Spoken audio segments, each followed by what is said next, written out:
Hello everyone and welcome to another video review. This is going to be on the Samsung Series 3 Google Chromebook. In the review I'll go ahead and I'll talk about the physical design of the device, the internal components, the software, and then whether or not this device is actually for you as a consumer, whether or not it would be just a good device for someone to actually use day to day. Because for the most part it really isn't. It's a very niche item that only a few people could really use. So onto the hardware design. It's got a few things I really do like about it. Like up along the keyboard is just a very nice design. I love these flat keys, they're nicely spaced apart, and I really love typing on here. Another thing that's really cool is the trackpad, nice and big, and it's actually got a good texture to it. Unfortunately it's too similar to the actual body, but it's so big you can't really miss it.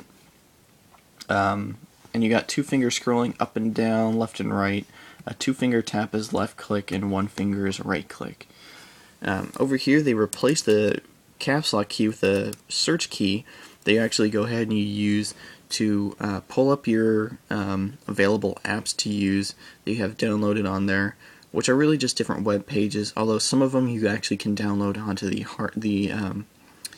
memory hard drive. It's not really a hard drive, it's only 16 gigs, but you can download them on there so you can use them when you're offline too.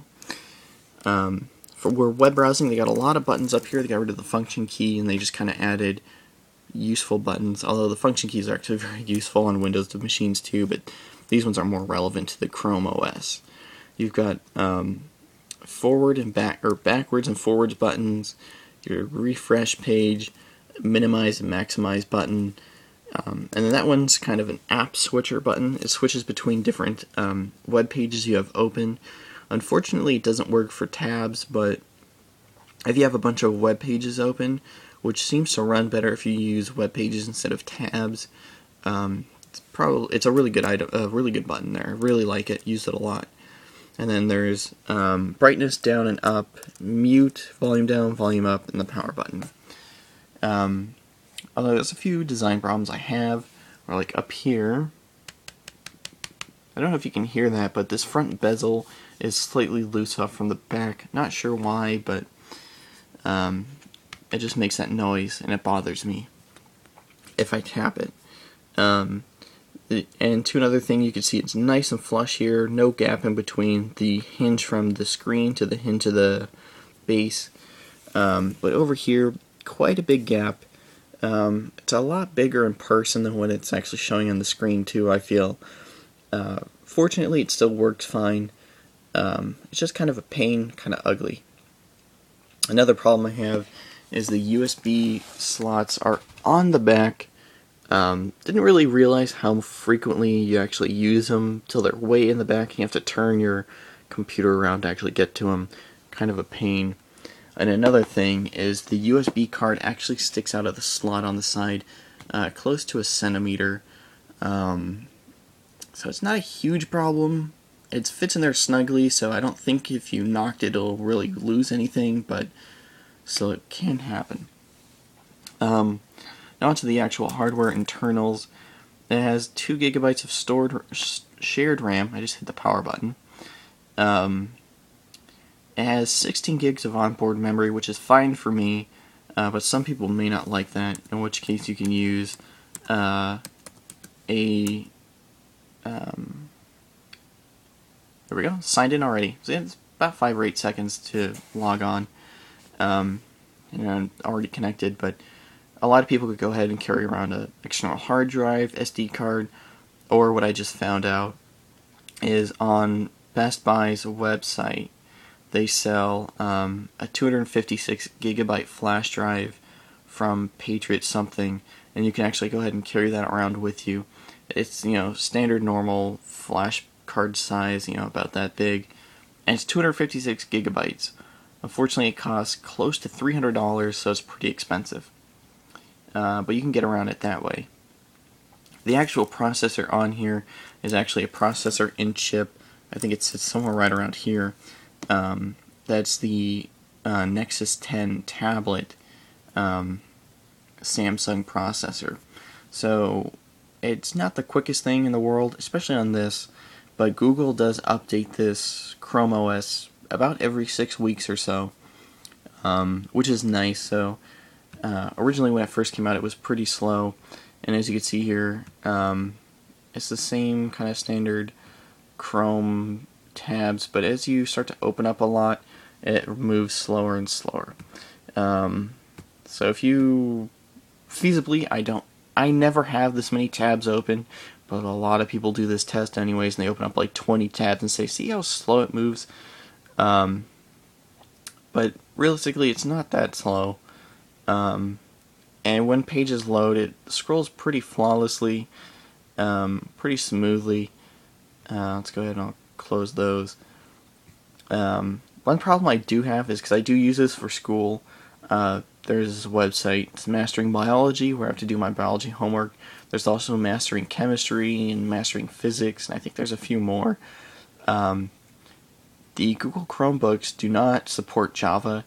Some of the homework assignments in here have questions that have a Java,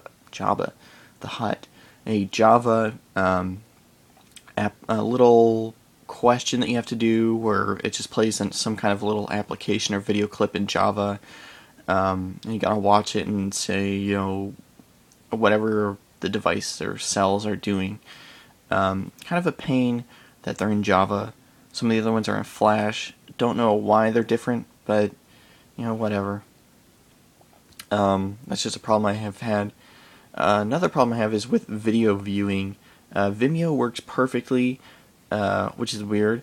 YouTube does not work that well. It's very slow. Just go ahead and... Actually, that's not my video, so...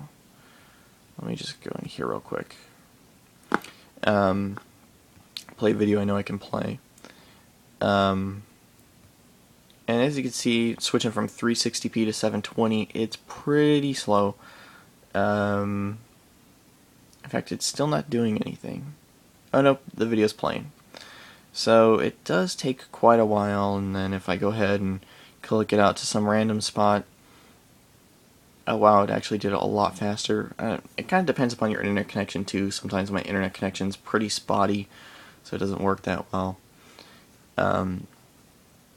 But for the most part, it's fast enough for what you need. Boot up and shutdown times are incredibly fast. Putting it to sleep and opening it up again, it leaves off right from where you were pretty flawlessly, which is nice. Also, if you have a bunch of tabs open when you shut the device down, when you open it up again, it'll open up with all those tabs open for you, which is really cool. It stores those on some kind of RAM or something. That way, next time you open it up and it gets power, it'll go ahead and open those up again. The camera is pretty much useless. It's a horrible camera. You're better off just going and buying like a $20 camera from Target or Best Buy that you can plug in and use that instead. Yeah, it's sad that they put that in there. It's a pain, but whatever. Another really cool thing that they did is just push the search key there, and my applications open up, and I'll hit this get started one because this is the only way I know how to get here. Is when you actually buy the Chromebook, you get 2 years of Google Drive storage, 100 gigabytes of storage for free for 2 years, which is about $120 if I'm not mistaken. And then if you feel like you need more storage, you can always upgrade it from there. I believe the maximum Google actually offers is 16 terabytes of data for about $800 a month. I don't know why anyone would want to do that, why anyone would be possessed enough to want to actually go ahead and buy that, but whatever. I think it costs it's $4.99 a month for 100 gigs of storage. If you end up using all the storage and you don't renew, you could still pull down your documents and view them and print them out. You just can't go ahead and edit them.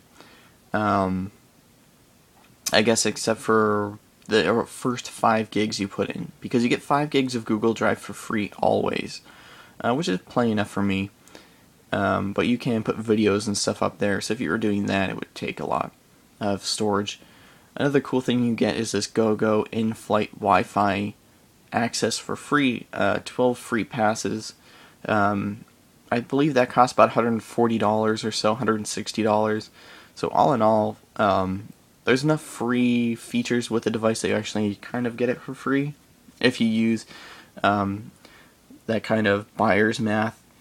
I do like that they did offer Google Drive for free. The Google Pixel, the $1,300 Chrome laptop thing, they gave you 1 terabyte for 3 years, which is really nice. Having the 3 years is really cool. 1 terabyte still way too much for whatever I would use it for. 100 gigs is more than enough. But I mean, this is a pretty fast device. It works pretty well. I like it a lot, and would I recommend it? Yes, but there's a huge caveat there.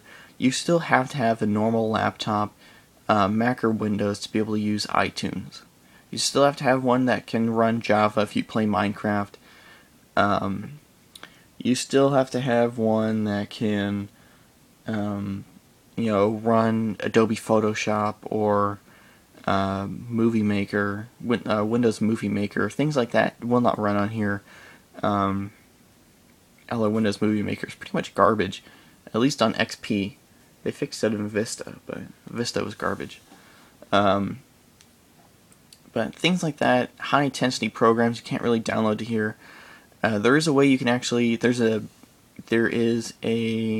ahead and here to the Google Chrome web stores where you can buy and download a bunch of free apps. I got Angry Birds and Cut the Rope for free, though they don't really run that well. And it's taking a real long time. You have to have a good internet connection to actually really use this device, for the most part. But in here, you can go ahead and there's different things you can go ahead and look through. And actually, let's just stay on the popular page.